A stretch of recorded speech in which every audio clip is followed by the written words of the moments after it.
Alrighty.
So this is Nong Khaiw. Sorry, Nong Khaiw, Nongkhaiw.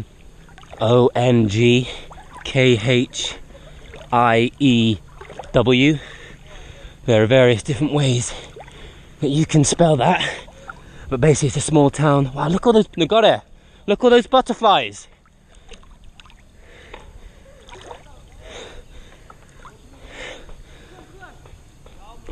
This is Nong Khaiw. It's basically a small town that extends maybe 500 meters down that way, and then across the bridge, and then maybe 500 meters down that way, maybe a little bit more. It's very small. Basically a tourist town. Basically it's mainly just guest houses. Like all that is guest house. All that is guest house, hotels, guest house, hotels, guest house, hotels. This is a popular tourist destination. And you can see Wari. It's beautiful, and there's lots of different treks you can do. Sorry, I'm feeling a little bit ill today. I've been feeling a little bit ill for a while.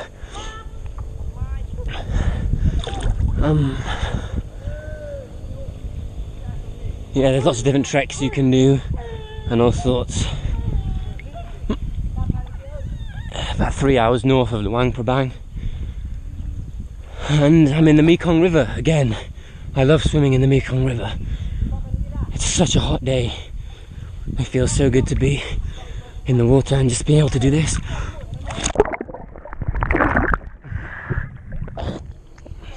It's really nice. It's really refreshing.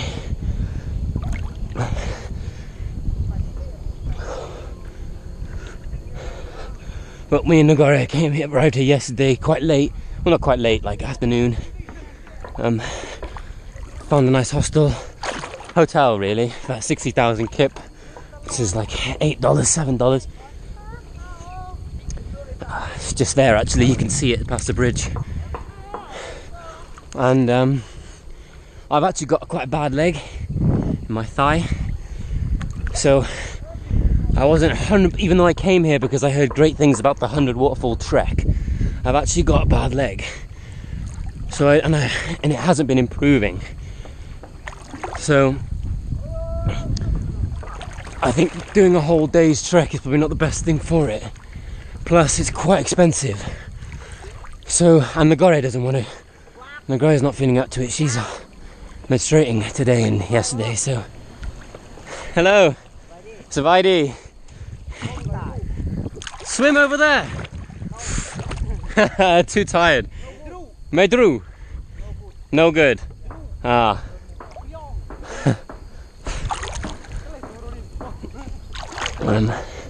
Yeah, so she's menstruating today and yesterday, so she's not feeling a full day's walk, so I don't really feel like going on a whole day's trek without her. I mean, if she was super keen, then I would definitely do it, because I'm pretty keen to do it, but not with my leg and it being expensive and her not wanting to go, which is understandable.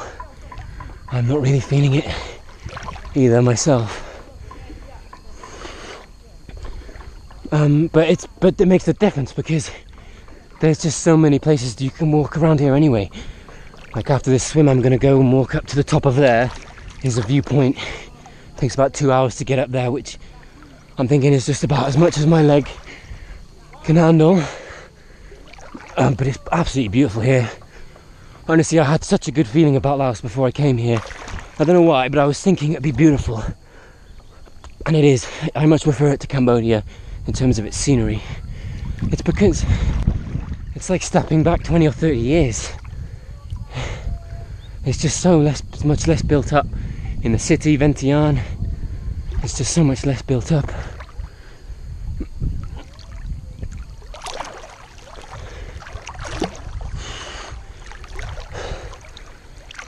You couldn't tell that it was a capital city. And Luang Prabang is just stunning. Absolutely stunning. I just wish I had the money to do all these things. Like, this is an adventure treks paradise here. Like, you can do a 4-day trek camping thing, kayaking, and I'm definitely going to return. Absolutely. Next year, after I got my TEFL course, and maybe I come to Vietnam at some point to do some teaching, I'm definitely going to take a couple of weeks out to come here. Again, it's beautiful. I could definitely live someplace like this. Or Luang Prabang, for example. Luang Prabang. God, but it's just so beautiful here. Like, I was thinking, like, I live in mid Wales, so I'm accustomed to different shades of green, but here it's just so much more vibrant and like so much more alive. Like, and you really get a sense of like a living, breathing planet here, because that's what it is. Like, I mean, we forget that trees are actually, well, we don't forget it, but trees are actually living things, you know, breathing. It's why we can breathe oxygen. They're giving us oxygen. So you look at the mountains and you go, yeah, okay, you've got rock, which on the surface looks lifeless, you know, just a rock. But really it's like a canvas. It's a canvas for these huge swathes of lush green life that's just constantly breathing. It's such an amazing ecosystem.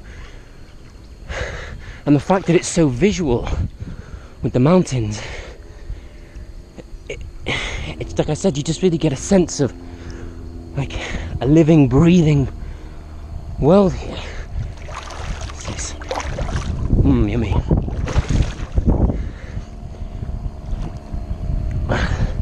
And then to top it off is because you're in Laos and it's like stepping 20 or 30 years into the past. You know, it's like so much that's built up, so you feel a much bigger connection with nature around it, because there's so much less human influence and human impact.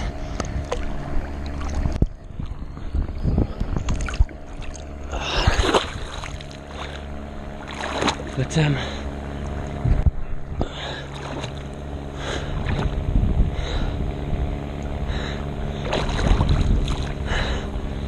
yeah, like I was thinking as well,